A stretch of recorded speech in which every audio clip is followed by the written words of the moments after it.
The state of Arizona has a piece of legislation called Arizona's HB 2313 that effectively defines what an English learner is in the state. English learner, or limited English proficient student, means a child who does not speak English or whose native language is not English, and who is not currently able to perform ordinary classroom work in English. End quote. With this definition, the educational system of Arizona is able to identify and support English language learners across the state.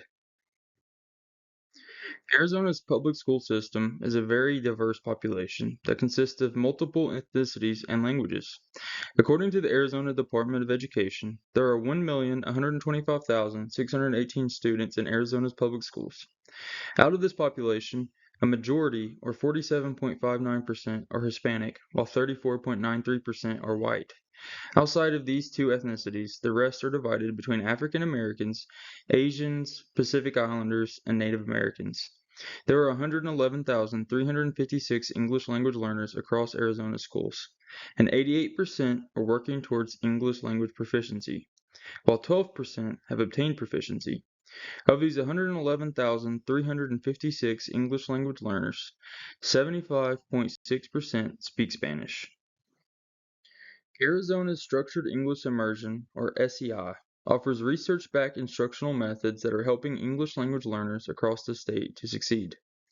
In this program, English language learners are required to spend at a minimum 120 minutes for grades K through 5 and 100 minutes for grades 6 through 12 in English language development, with a block of instructional time dedicated to educating students in English every day.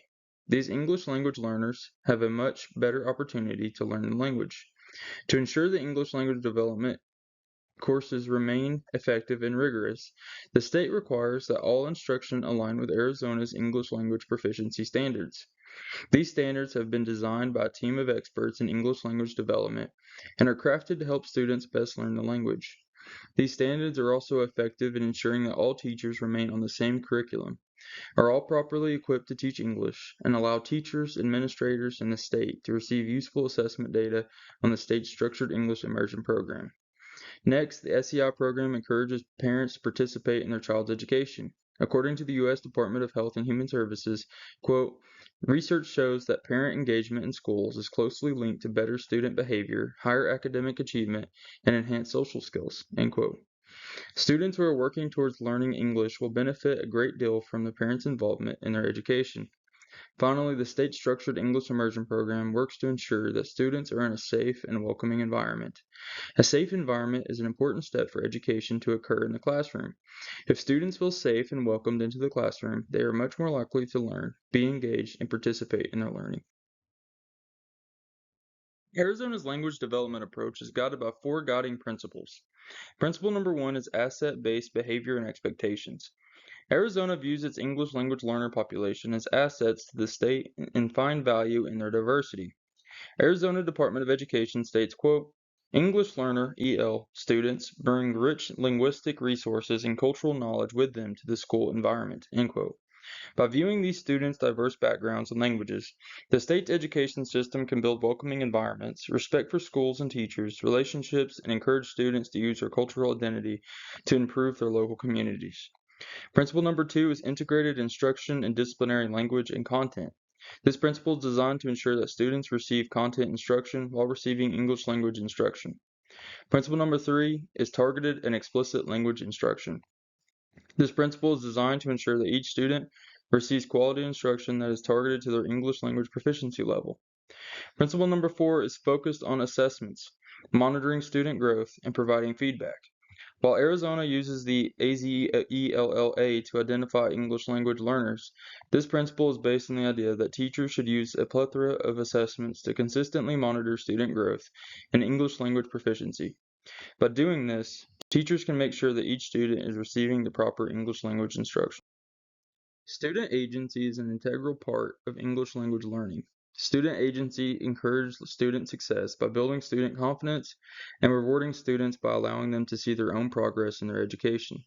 Student agency encourages students to take accountability and ownership of their own education, which makes learning much more possible. The teacher should allow students to choose assignments and activities that effectively demonstrate student mastery of content. The best way to encourage student agency and to learn what assignments best fit which students, teachers should spend time building relationships with their students.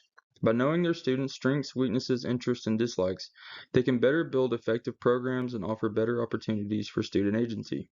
Once a healthy relationship has been established with the students, the teacher then can focus on student growth and success.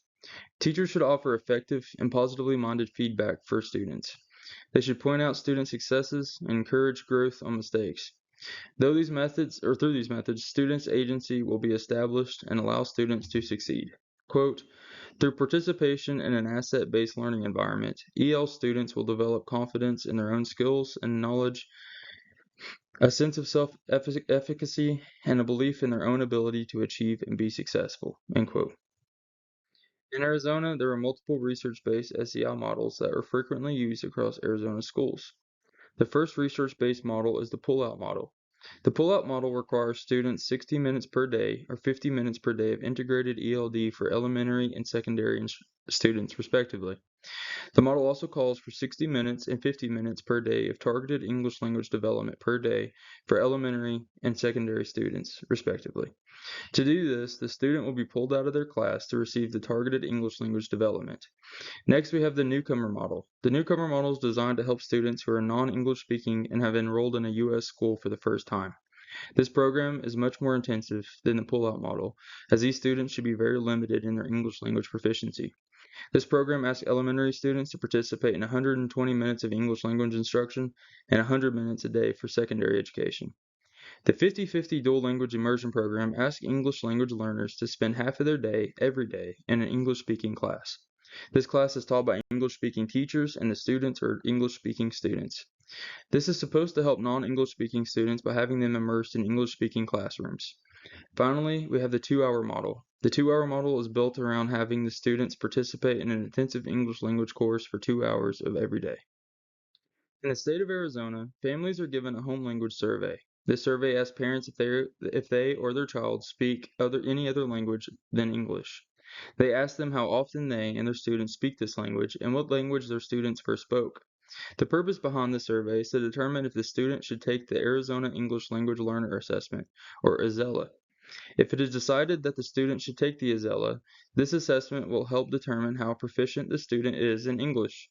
Once this data has been collected, the school can determine which English language learner program the student should be placed in, based on their prior competency with the language. The AZELA is not only used for placement, but the assessment is also integral for reassessment. Once the student has been placed, the school can provide another AZELA for their student to determine if they should be moved to a higher proficiency program, the same program, or a lower-end English language proficiency program.